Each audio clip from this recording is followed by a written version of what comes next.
Hello, I'm Jessamine Sarmiento, and you're listening to Hacking Hunger. This podcast is produced by World Food Program USA, a nonprofit dedicated to building support within the U.S. for the United Nations World Food Program.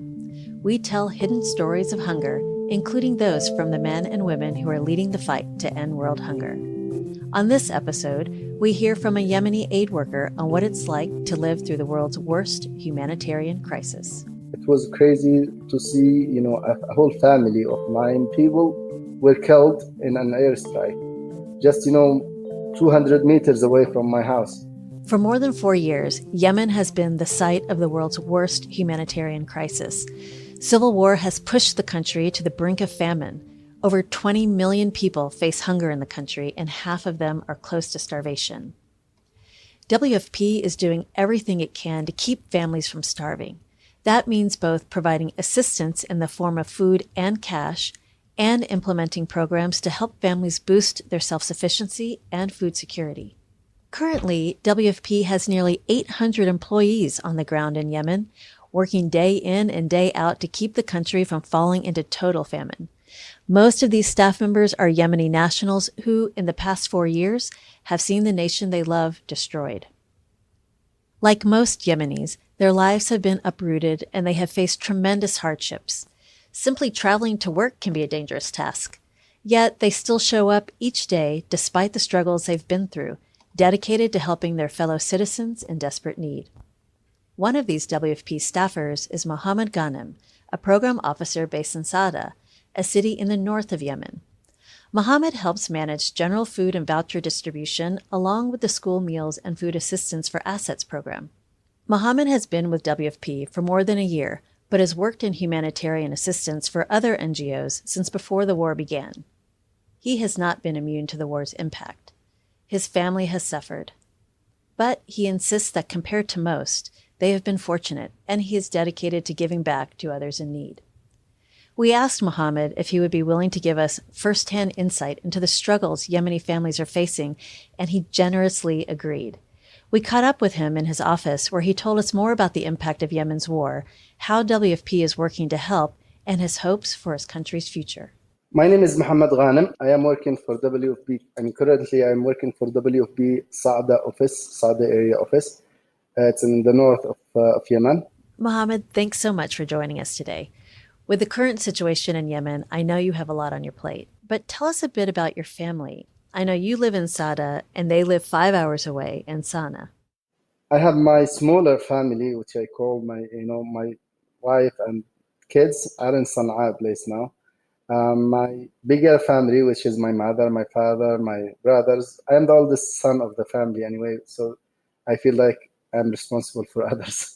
So they live back home in El Governorate. In Arab countries and Yemen particularly, we call the family a whole tribe.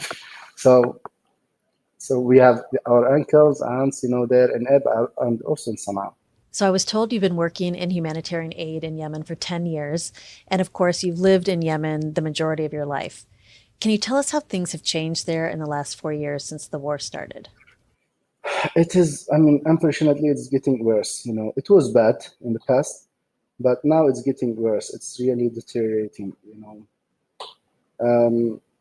It's really bad, In the past few years, unless, the NGOs, particularly WFP, because WFP is supporting with food, the main thing, unless, this, assistant has been in place, I don't know how the situation would be in Yemen. It would be really crazy. How has it affected you personally and your family?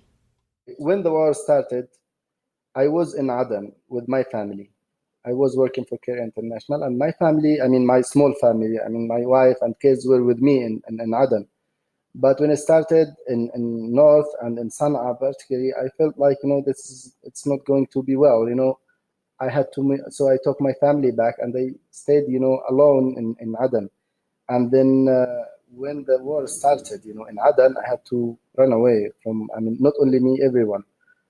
We ran away from the war and went home. And the first days of the war, it was really crazy because we have no electricity, we have no fuel, we have no cooking gas. It was really crazy. And then the airstrikes, that happened just, in places close to civilians. It was crazy to see, a whole family of 9 people were killed in an airstrike, just, 200 meters away from my house. So we had to run away that night. We couldn't even have the lights of the car at night on because, they would shoot us because they said, no, don't, have this. So we had to go through very difficult situation. We ran, from that area to go some relatives. Not only us. The second day, I swear that many people have walked like 20 kilometers just to reach the villages. Running away from the cities because they think the cities are not safe anymore. So they left their houses, they left their lives, and they just went to the villages away from the big gatherings or the army camps, or for example, the airstrikes hit the stadium, football or soccer stadium. Some people were sitting there and they just targeted it, which was really crazy, and we ran away from that. Wow. Well, I know you and your family living through this every day, you might not think of yourself in this way, but listening to this, you are truly courageous. I mean, to have to live through all of this and take on the responsibilities that you do, it must be so hard. I know. For me, I can't bear it. Now when I am remembering it again, I think we went through a hell thing, but when you try to move on, you don't try to remember. But for me, my situation was better than many others. At least, I was like employee of INGO, and they didn't stop my salary, but many people has lost their income sources. The private sector, most of it, they stopped and they didn't give them salaries. The public sector now, until more than 3 years, they don't receive their salary. Many people have been killed. Like in the airstrikes that I told you about, a whole family of 9 people, they were killed. It sounds like so many people are suffering. We hear about Yemen a lot in the news here, and a lot of what we hear about is that the country is close to famine. Have you seen this type of hunger in Yemen? Actually, and without WFP assistant in Yemen assisting more than like 10 million people, I don't know how the situation would be in Yemen. There are many other people are suffering, and those, still, there is a need. However, if WFP was not supporting this number of people, it would be, the famine would be in place from the first moment. Um, in Yemen, the population density is condensed in cities.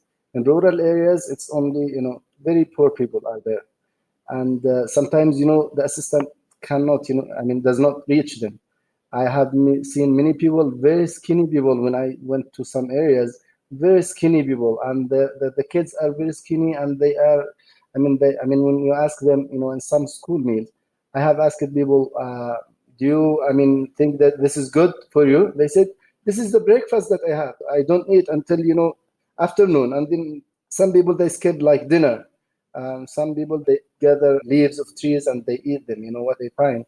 I have seen many people like saying, we don't have anything. I just heard the story from a friend that a man was walking in the street and he fell down and he was like, unconscious for a while. And when he wakes up, people asking him what happened. He said, like, I have not eaten anything since 3 days.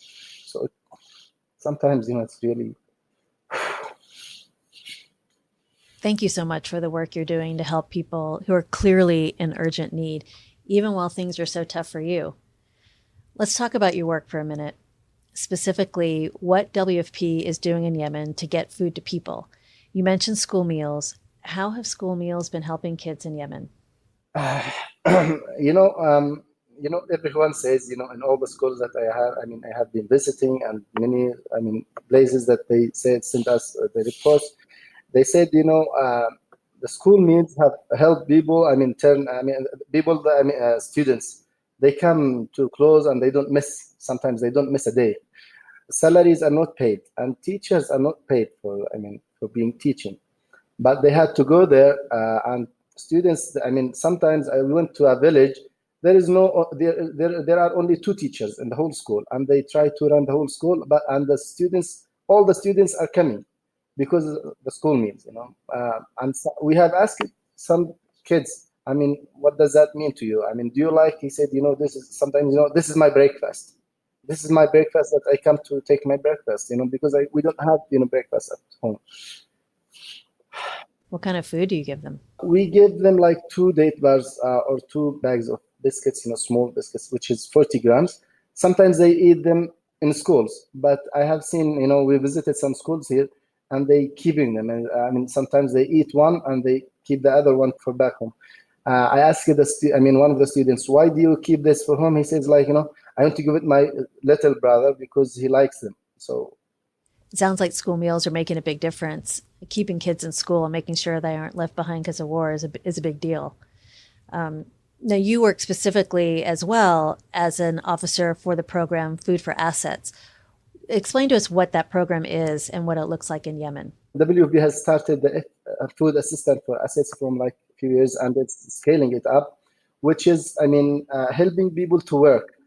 Last year, we were in a visit to one of the areas, and we asking people, what's the difference between getting cash or food for working in assets? He said, of the assets are ours, but we feel like we are working. We are getting to eat from what we do. And this is one thing, and we are supporting our community in 2 ways: in building livelihoods and assets, maintaining, assets that have been destroyed, through the past period, which have, no maintenance has been going on, everywhere. In this way, you are helping people to help themselves, and you are getting them to work and not just to rely on the assistance, that you are giving them. Well, you're certainly doing an incredible job. I think I read that WFP reached 250,000 people this year in Yemen through resilience projects like the one you're running, but I'm sure you could use more support given the tremendous need there. As you know, this podcast is heard mainly by an American audience. What would you say to Americans who want to help people in Yemen? So I think, we are looking forward from the Americans. I had spent like 2.5 years in the United States, taking to school there. And I know that, they can do more than others do. I'm looking for lobbying and pressure on government to stop this war, because the conflict is our main problem. My hope for Yemen is just to stop the war and start rebuilding and to let people work. It's not just, we don't want just to assist people. We don't want them to be in need. We want people to be working and supporting. So only few people would be in need. People who cannot work, or, and now we will have, many families in need, because many people, many men have been killed in this war. So there will be many orphans and many widows and many people who cannot work and cannot afford life. So we want just to let whatever is left, to be working and to supporting those people. So, Mohammed, you've had the chance multiple times to leave Yemen.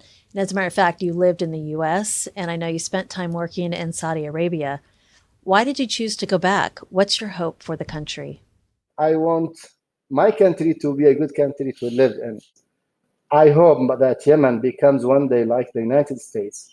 People are like, you left Saudi Arabia, you left America. What do you want? I was like, I want to live in my country. If I would go, I would like, to take my family, not only small family, but my bigger family, my father, mother, brothers, sisters, and aunts. And I would, if I would live a good life, I want it for everyone, not only my family, but the whole community.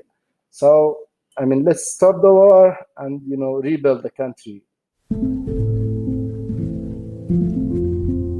Thanks to WFP staffers like Mohammed and others, WFP is reaching 12 million people each month with critical food assistance in Yemen. We're grateful to the donors here in the United States who've made this possible, but as the war continues, we need more support.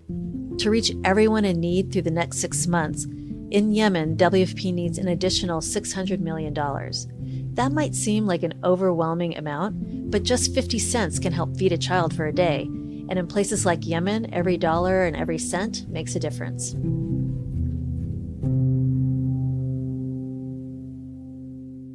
To learn more about WFP's work in Yemen or to make a donation, visit wfpusa.org. Thank you for listening to this episode of Hacking Hunger. I'm Jessamine Sarmiento.